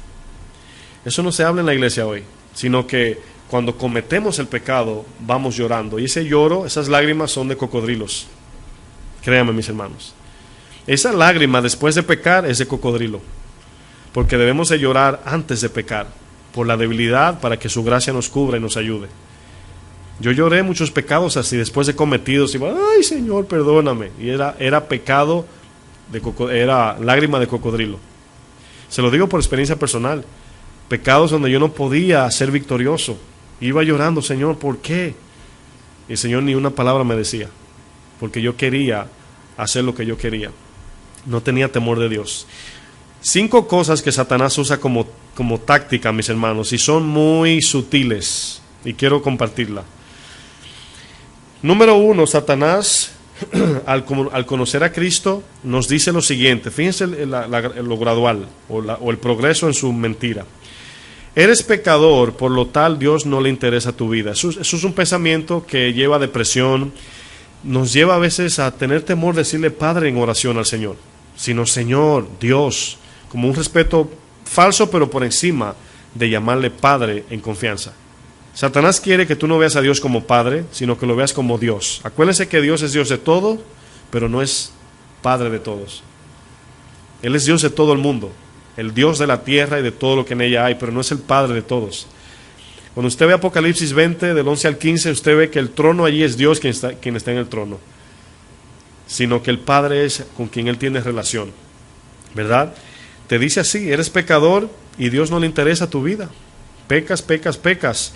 Pero luego viene la segunda, porque luego tú dices, no, pero Jesús murió por mí, me justificó, ¿sí o no? Nos justificó a todos, nos hizo santos ante el Señor, nos hizo justos. Y luego viene el segundo ataque. Dios te justificó, pero sigues pecando. ¿Y qué hacemos? Que utilizamos eso para denigrar la cruz, tirarla por el suelo, porque sigo igual. Miren, dígame un atributo de Cristo que nosotros usamos mucho. Cristo es no oigo nada, lo oigo como que están en el... Ok, ¿qué más? ¿Es mi libertador? Vamos a usar esa, o mi salvador, que es la que conocemos más. ¿Cómo podemos decir que Cristo es mi salvador y yo no he podido tener victoria sobre pecado? ¿Cómo decimos Cristo es mi salvador? Este era el Cristo que yo creía antes, en aquel que sí me salvó, pero no me pudo dar victoria sobre el pecado. ¿Es contradictorio, sí o no? Yo no estoy diciendo que usted no va a pecar al entender esto. Yo estoy hablando de la victoria sobre el pecado. Usted va a poder contrarrestar el pecado, pero por gracia, no por esfuerzos. Cuando viene el pensamiento, por eso es necesario esta clase, viene el pensamiento de pecado y nosotros oramos, Señor, por tu gracia, quítame este deseo, porque sigue el deseo. Quítame este anhelo, quítame eso, Señor, por gracia, ayúdame. Y cuando oramos en el pensamiento, hermanos, no después que cumplimos el pecado, van a sentir, ¿saben qué? Ríos de agua viva. Y usted va a decir, wow, Señor, gracias, se me fue el anhelo, quiero hacer tu voluntad. Y poco a poco vamos a ser purificados no en hechos, sino en intención, pensamientos, en actitud, desde aquí, para que ahora todo salga desde adentro hacia afuera. Cristo dijo en Juan 7, del 37 en adelante, dijo, el que en mí cree, desde su interior correrán ríos de agua viva. Es importante esto. Cuando mi mente está mirándolo de arriba, normalmente obedezco lo que mi mente está ocupada. Voy a obedecer a Cristo. Pero noten que la purificación comienza desde el espíritu, el alma y el cuerpo. No es hacer cosas para que no es dejar de robar para santificarme. Eso no santifica. Dejar de robar lo puede hacer cualquiera. Sino que el Señor por su palabra purifica mis pensamientos, que ni aún pienso en pecar. Y si nos equivocamos y si pecamos tenemos abogado, pero ya no lo vamos a hacer. Como que la sangre, el Señor nos dio un tanque de 1500 litros de sangre, hay suficiente para pecar. ¿Pecaremos porque estamos bajo la gracia? No. Entonces la batalla espiritual es primeramente aquí. No podemos pelear la batalla después que yo he entretenido tanto pecado y imaginación y todo tipo de cosas. Cuando vamos a hacerlo o a efectuarlo, ya no hay tiempo, ya el pecado está en nosotros. ¿Se acuerdan de Ananías y Zafira? ¿Quién se acuerda de la represión de Pedro? ¿Cómo fue que él le dijo? ¿Quién se acuerda? Levante su mano, no lo diga en voz alta. ¿Cómo le dijo Pedro a Ananías y Zafira cuando mintieron al vender su propiedad? ¿Por qué permitiste que Satanás llenara tu corazón? ¿Cómo llenar? La palabra dice, sed llenos de qué. ¿Cómo eso es importante eso. ¿Cómo Satanás llenó el corazón de Ananías y Zafira? Le dio un plan. La casa es tuya, nadie lo sabe, porque Dios puso gracia, me imagino, eso es una imaginación que se puede compartir. Puso gracia para vender esas propiedades, para que la gente le dé buen precio para la ofrenda. Y al venderla, le dijo, quédate con la mitad, nadie sabe lo que costó. Por eso Pedro le dijo, porque no le has mentido a hombre, sino a Dios. ¿Por qué permitiste que Satanás llenara el corazón? ¿De qué lo llenó? Vino el pensamiento, ¿verdad? Si vendes la casa en $1,000,000, Dios te dijo que diera todo. Ahora, vean bien esto para que no lo engañen. Fue el Espíritu que puso esto en el corazón de la gente. No fue Pedro que salió a decirle, vendan sus propiedades y tráiganlo. ¿Sí lo saben? Fue el Espíritu quien puso esto en cada quien. Ahí hay una enseñanza también, pero eso es otro tema. No fue el pastor que le dijo, vendan todo y tráiganlo. El Espíritu. Repito, el Espíritu. Cuando el Espíritu le dice a ellos, Satanás viene y le dice, $1,000,000, wow, solamente da 500,000. Total, nadie sabe cuánto costó, es tu casa, y 500,000 es mucho para la obra. ¿Sí o no? Y ellos comenzaron, mira, tengo una buena idea. Y pensaron que fueron ellos la de la idea. Fue Satanás que sembró. Y comienzan a cavilar y decir, es cierto, 500,000 es mucho, con eso da. Total, no solo nosotros daremos, sino mucho van a dar. 500,000. Y se le presenta a Pedro y le dice, ¿por qué permitiste que Satanás llenara tu corazón? Para mentir a Dios y no al hombre. Y dice la palabra que cayó muerto. Viendo la tentación, se consumó, dio a luz el pecado y el pecado dio a luz la muerte. Eso es lo importante de estar conectados en el trono de Dios. Miren, yo sé que a usted se le va a olvidar. De momento decir, ay, como que me fui de momento. Eso es normal, pero la práctica va perfeccionando. Y usted vuelve y retoma. Señor, mi mente está allá arriba en tu trono. Voy a vivir para ti, no aquí. Se está acabando el mundo. Mi mente está allá arriba. Está temblando la tierra. Todo se va a acabar. Señor, ese edificio es lindo. ¿No quedará piedra sobre piedra? Y no lo vamos a llorar porque mi casa está en el cielo con Cristo. ¿Ven la diferencia de la vida cristiana? Que no se trata de hacer, sino vivir conectados. Vamos a ver unos ejercicios más adelante. Punto 3 de Satanás, tácticas. Primero dice Satanás, Dios no te quiere, no le interesas porque eres pecador. Pero luego entiendes que te justificó en la cruz. Y luego te dice, sí te justificó, pero sigues en pecado. Miren la 3. Pecas, pero la sangre de Jesús te limpia. ¿Saben lo que le está diciendo Satanás a nosotros? Peca cuantas veces quiera porque la sangre es poderosa, es preciosa y te limpia cuantas veces quieras. ¿Y sabe a qué conlleva esto? A mirar el pecado como algo fácil de hacer, porque todos pecan. ¿Quién es perfecto aquí? Nadie. Total, la sangre está allí. Es diferente, mis hermanos, de ver no solamente la sangre como el medio de limpieza, sino mirar la deshonra solamente en pensar en un pecado que llevó a Cristo a la muerte. Por eso Pablo dice, yo por amor a Cristo lo dejo todo. Por amor al que murió por mí, me lleva ni siquiera a entretenerlo. ¿Quiénes de los que están aquí? Eso va a sonar un poco duro, pero es un ejemplo. ¿A quién de los padres le ha pasado por la mente un día matar a su hijo? Yo le voy a decir algo, sí le pasa por la mente al papá. No matarlo así planificado con un cuchillo, pero a veces quiero comérmelo. Eso es homicidio. Pero usted sabe en ese momento que usted es cristiano y dice, no puedo pensar así, ¿verdad? Es mi hijo. Molesta mucho, brinca, pero es mi hijo. Pero en ese momento usted entiende el dolor que le da el pensar eso. Usted dice, wow, de pensar que yo tenía deseo de, ¿verdad? ¿No le duele eso? Ese pensamiento. Yo sé que usted no lo haría abiertamente, porque los pensamientos son privados y uno no se atrevería a decir lo que pasa por aquí. Porque imagínese, si Dios le muestra lo que yo pienso o lo que viene a mi mente, vamos a suponer, usted diría, wow, pero todos. Ahora, hay una diferencia. Está el ataque, el mensaje de Satanás o pensamientos impuros. Eso es otra cosa. Una persona de pensamientos impuros está cavilando cosas. No lo hago, pero por lo menos me entretengo. ¿Sí lo ven? Por eso Filipenses 4:8 dice, en esto pensad, en algo puro, amable, digno de alabanza, digno de gloria. En esto ocupen su mente, no en lo que es impuro. Entonces Satanás nos dice, sí pecas, pero la sangre te limpia. Total, ¿quién no peca? Y tomamos el pecado como que nada es. Miren, hay personas que se ponen a bromear, a pararse en el borde de un abismo, ¿verdad? Eso es jugar con el pecado. puedes resbalar, personas se han matado por eso, han llegado al borde. Pero si a mí me dicen de forma espiritual que ese precipicio mide 5,000 metros de profundidad, de lejos, ¿sí o no? ¿Por qué? Porque su vida está en riesgo. Así se mira el pecado, de lejos, de lejito. Solamente el pensarlo. ¿Sabe lo que hace que usted no se pare allí, en el borde? El pensar que usted puede caer como un huevo frito. Eso le da temor. Dice, no, por aquí. Pero Satanás te embabuca la mente y te dice, no, si pecas, total, porque a veces el pecado es satisfactorio, es carnal. Porque hay pecados que duelen, pero hay pecados que dan placer. ¿Sí saben lo que quiero decir, verdad? Satanás te dice, te confiesas y Él te limpia, total. Y eso mata, mis hermanos, perseguir la perfección en Cristo. No tener esa motivación de ser como Cristo. Ser perfectos como mi Padre que está en los cielos es perfecto. No somos, pero ser. No somos, pero tenemos que ser. Ataque número 4, siempre serás pecador, solo límpiate. No, perdón, el 5. Creo que brinqué uno, ¿no?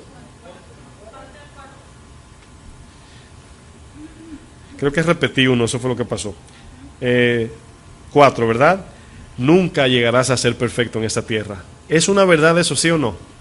Viniendo de Satanás, ¿es verdad o mentira? ¿Es verdad? Es mentira. ¿Saben por qué? Porque la intención de la verdad es que te acomodes a no ser perfecto. Es una verdad, pero mala intención. Te lo dice con el fin de, bueno, total, uno busca y busca, sigue uno igual. Al matar la motivación, no hay anhelo de ser perfectos. Cada día, mis hermanos, examínese, sea duro con usted mismo. Usted, no permita que, o no permita, no espere que alguien se lo diga, sino cada día, ¿verdad? Decir, estoy mal aquí, soy negligente aquí, soy ocioso aquí, soy mentiroso aquí, dije mentira, engañé, manipulé, para que se vea. Y decir, wow, Señor, no me parezco a ti. Qué bueno, síguese adelante. Eso fue lo que Pablo dijo. Aquí vemos 3 puntos que le voy a compartir que nos detienen de crecer de forma espiritual. 3 puntos. Número 1, perseguir falsas riquezas. Perseguir falsas riquezas.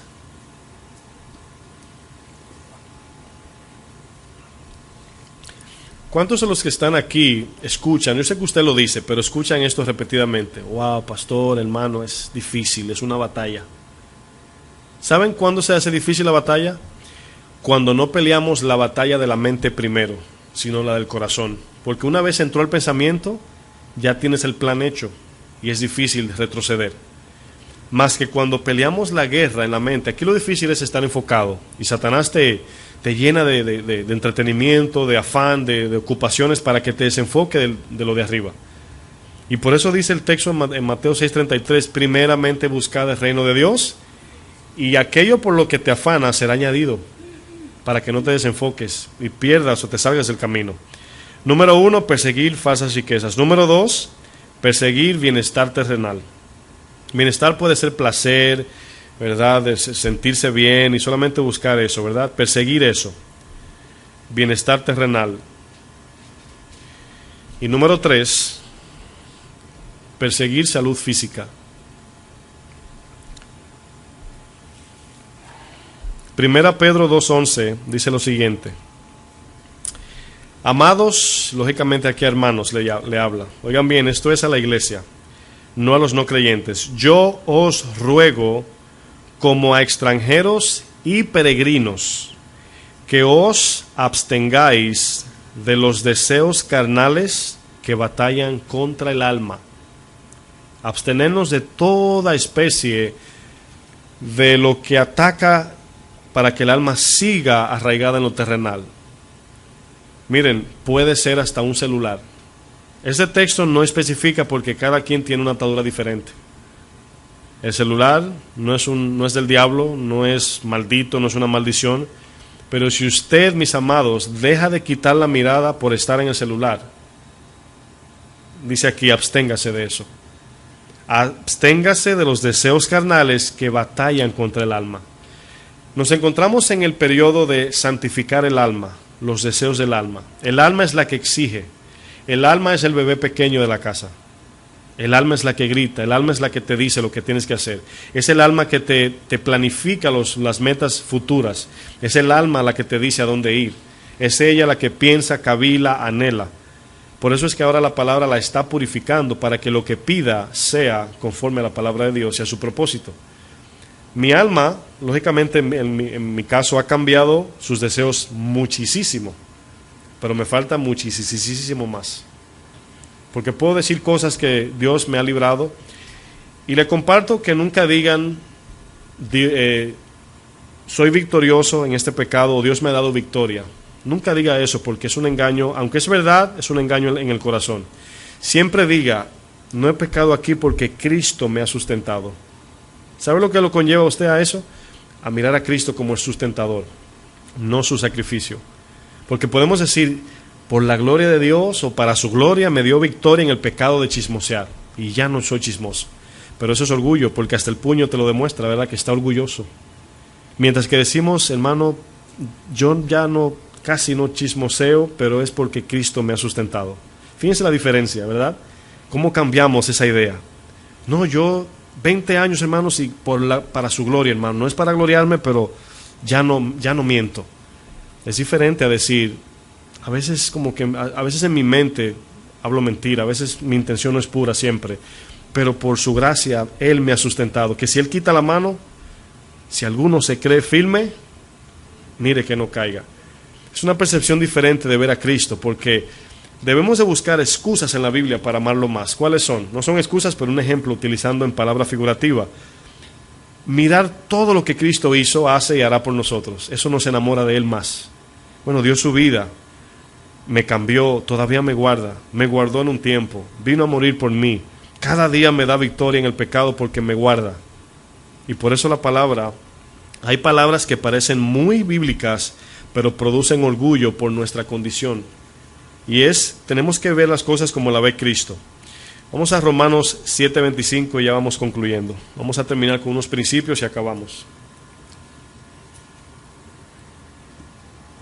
Está tardecito ya. Pero bueno, con la mira arriba, que allá no hay reloj.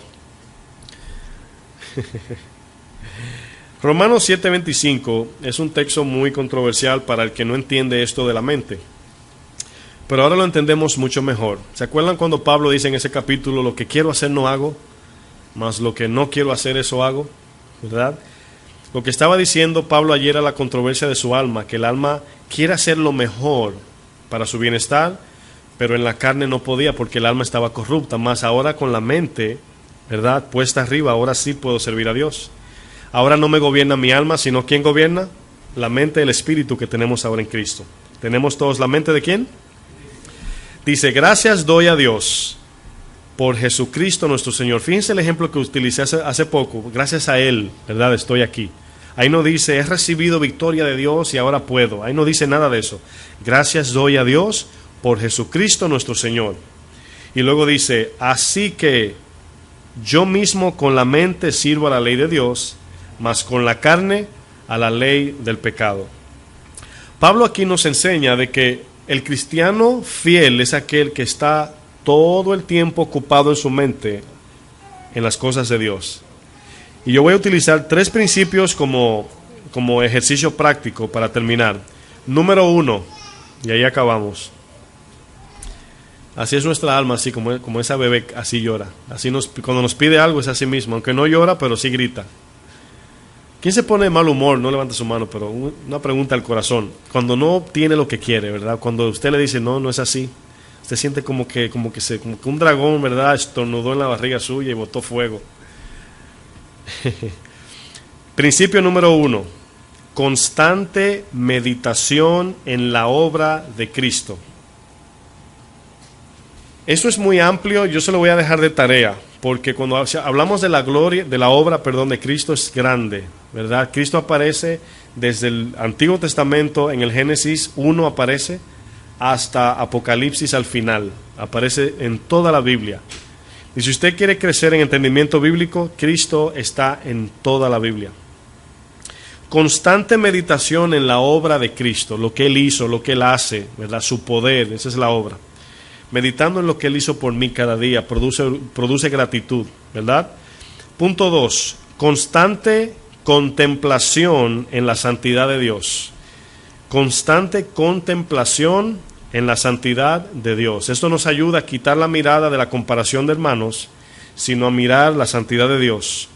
Constante contemplación en la santidad de Dios. Estudien Isaías del 1 al 5 y póngase en el lugar de Isaías y mire a Dios desde allí, para que vean lo que produjo en Isaías. Y punto 3, constante comunicación con Dios.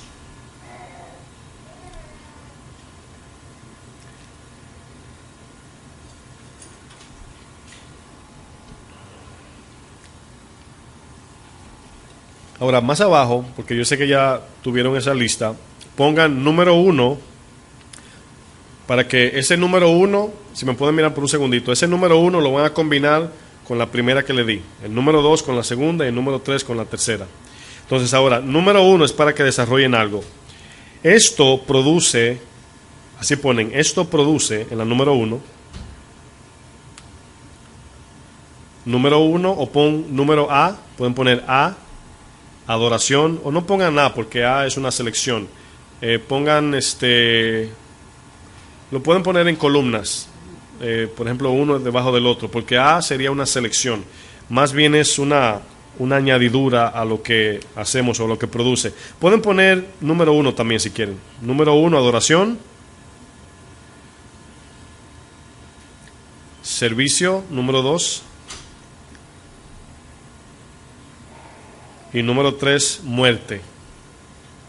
Produce adoración, servicio y muerte. Aquí muerte no es muerte física, sino muerte carnal. Hacer morir lo terrenal, ¿verdad?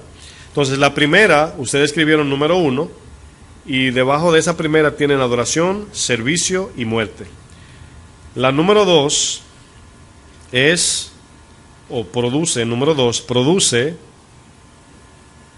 número 2, esto produce en nosotros, una pregunta porque creo que me equivoqué yo.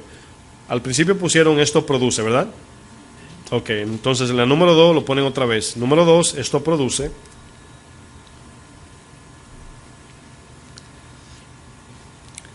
Transformación.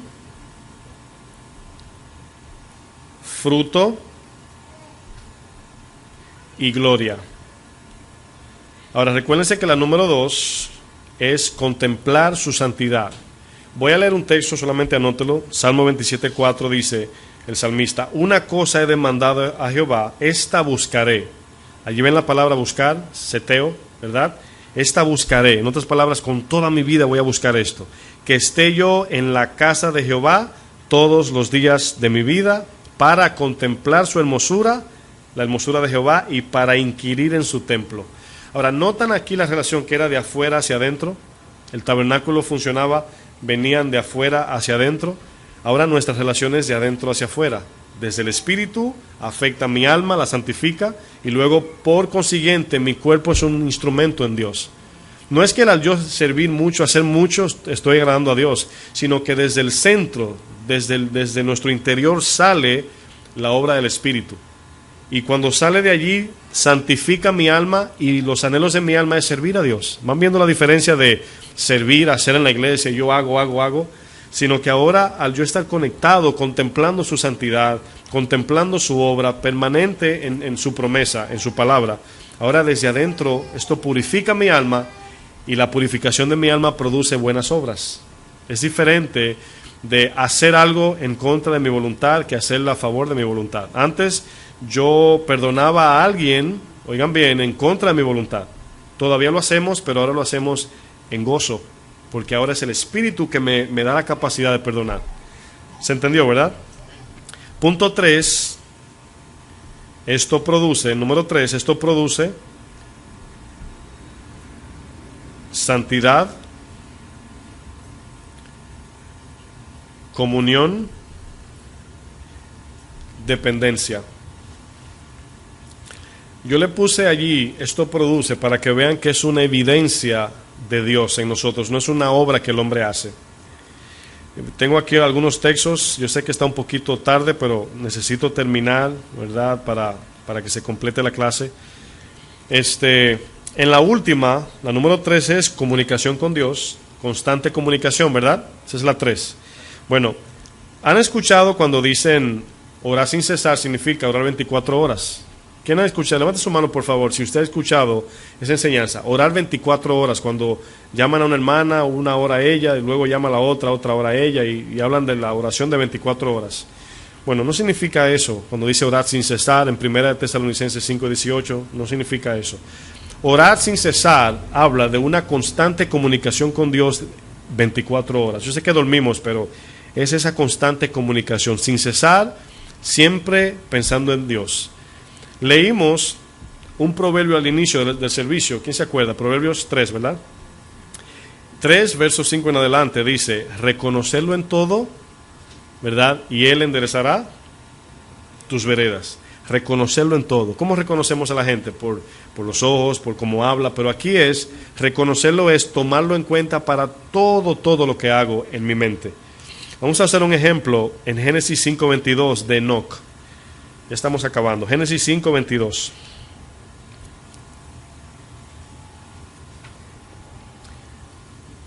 Dice aquí, Génesis 5:22, lo siguiente. Quiero que lo lean conmigo. Las primeras 5 palabras que aparecen. Increíblemente allí son 5 palabras, ¿verdad? Sabemos que nosotros andamos por gracia. Y dice el texto, y, ¿cómo dice? Caminó Enoc con Dios.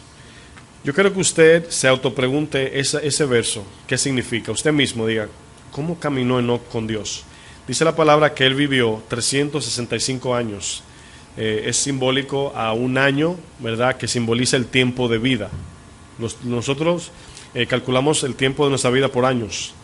Entonces allí dice que toda su vida Enoc caminó con Dios. Pregunto, ¿usted piensa que, porque todo en el Antiguo Testamento era literal, ¿usted cree que Dios estaba allí con él? ¿Usted piensa que él lo acompañaba donde iba? ¿Usted piensa que anduvo con él, no sé, ¿qué usted cree? ¿Cómo?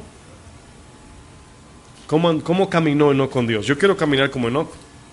¿Usted también? Yo también. Bueno, la palabra caminar es la misma del Nuevo Testamento, andar, peripateo, y es caminar aquí. Es aquí. Vamos ahora a Hebreos 11:5. Hebreos nos ayuda a entender que Dios no estaba allí, porque Hebreos habla de la fe. Ahora, quiero decirles esto, hermanos. Enoc representa a aquel creyente que es arrebatado por Dios en su venida, porque dice la palabra que él no vio muerte, y usa esa referencia. Caminó Enoc con Dios toda su vida y fue traspuesto. Hebreos 11, verso 5, ¿están allí? Dice, por la fe Enoc. Ahora, por la fe, ¿qué significa?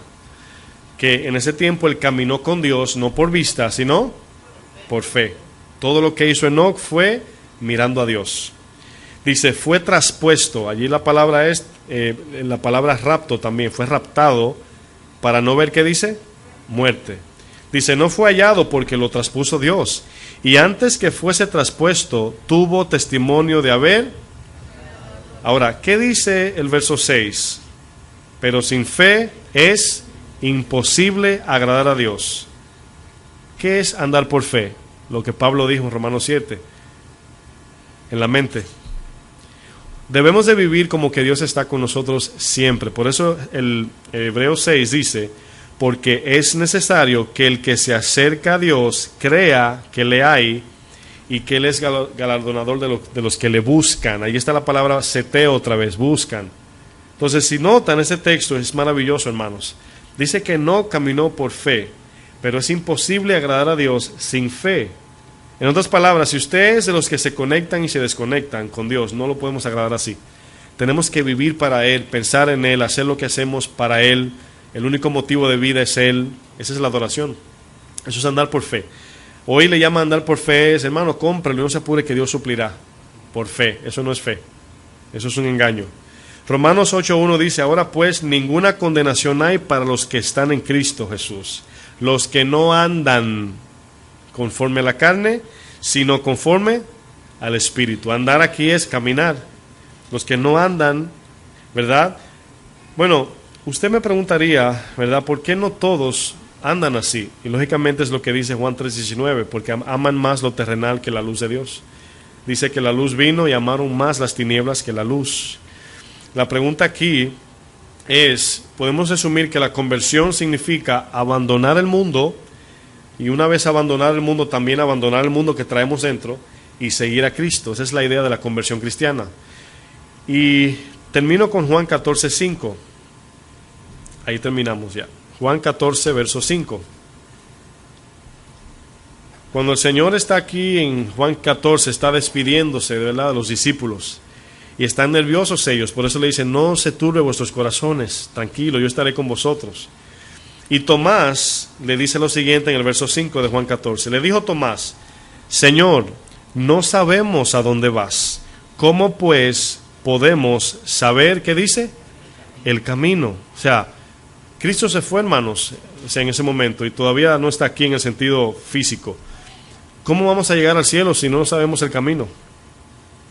¿Saben cómo es que vamos en el camino? Cuando nuestra mente está iluminada por la voluntad, los 3 puntos que usamos, contemplando, constantes en la obra de Cristo, constantes en el propósito, constantes en comunicación, y que toda nuestra mente esté saturada de Cristo. Miren lo que dice el 6. Jesús le dijo, yo soy el camino.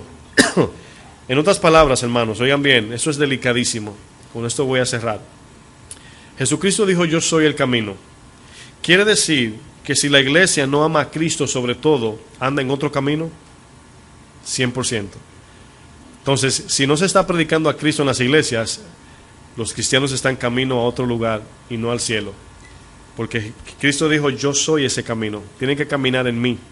Y la verdad y también la vida. Nadie viene al Padre si no es por mí. Qué difícil, ¿eh? Pero es la pauta que el Señor nos dejó. Cierren sus ojos, por favor.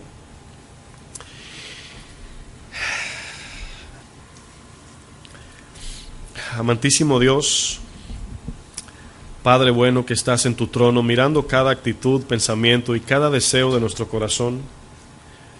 Aquí estamos, Señor. Aquí estamos en tus manos para que sigas mostrándonos ese camino que a lo mejor para muchos es un aparente camino fácil de encontrar, pero el camino ancho, Señor, es más fácil porque es nuestra voluntad. Es mirar lo terrenal, y es fácil mirar lo terrenal porque es visible, es tangible, mi Dios. Jesucristo dijo, pero entrar por el camino estrecho, el cual pocos lo hallan. No queremos, Señor, ser sorprendidos por tu venida y estar mirando lo terrenal, sino lo celestial, Señor. La mira en las cosas de arriba, donde tú estás sentado, Señor. Yo sé que esta enseñanza, mi Dios, es de bendición, pero más para aquel que la obedece. Y si podemos, Señor, responder a tu enseñanza, Señor, veremos frutos en nuestras vidas. Te pido, Padre, que bendigas mis hermanos y que podamos seguir enfocados en esta enseñanza, Señor, que nos has compartido, Padre. En el nombre de Jesús te bendecimos. Amén. Que el Señor los bendiga, mis amados.